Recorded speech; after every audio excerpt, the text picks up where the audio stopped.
cuando decimos que España es la nación más antigua. Es decir, lo que está claro es que es un sujeto político que no tiene solución de continuidad hasta nuestros días desde el siglo XV.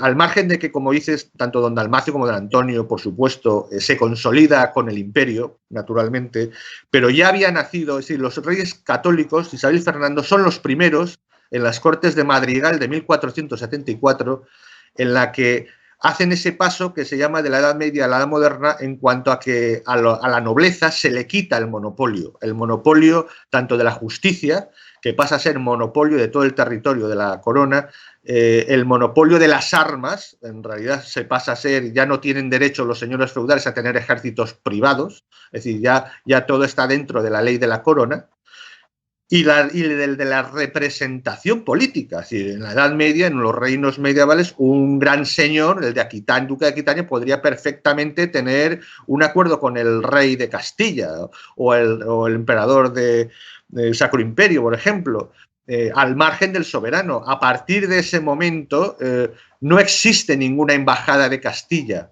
o de Aragón en Inglaterra o en Francia o en cualquier otro reino. Solo hay una embajada, y eso es un hecho definitivo, ¿no? Solo hay un embajador de los reinos, bien primero de las Españas, por cómo era la configuración, la constitución en ese momento, o bien de España, desde 1470 y tantos o 1480 hasta nuestros días. O sea, seguido, sin ninguna interrupción. Y eso es el único país del mundo, tal vez con China, y China dejando que pues aquella anarquía de la Primera República de Sun Yat-sen, vale, no vamos a contarla, ¿no? Entonces el sujeto político de China sería aún más antiguo, ¿de acuerdo?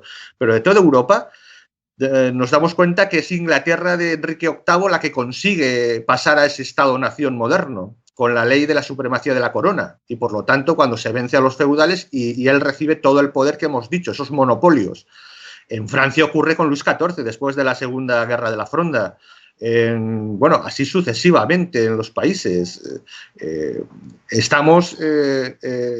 Esos hechos, desgraciadamente, que son totalmente, se ha dejado por el actual régimen del 78 en los sistemas educativos que ni siquiera han cumplido su propia ley, porque aunque habían transferencias a las autonomías, el Estado, hablo de la ley, tenía el poder en un 56% de las asignaturas, por ejemplo, y en todas las demás, de supervisar.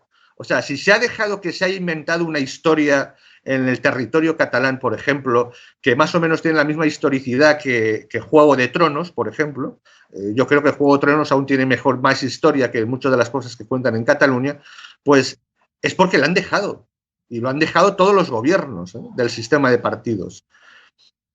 Y un poco simplemente está comentando que lo de la plurinacionalidad es una estupidez que no está en la ciencia política, no existe, al menos a mí que me lo diga alguien. Es decir, ¿cómo vas a tenerte un sujeto constituyente y un sujeto soberano, es decir, con varias naciones? ¿Naciones de qué?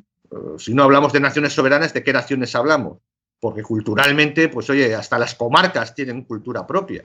En Valencia hay un territorio al puente que fue hasta Reino Moro. En Aragón hay un territorio pequeño como Albarracín que hasta fue reino independiente y no lo fue Cataluña.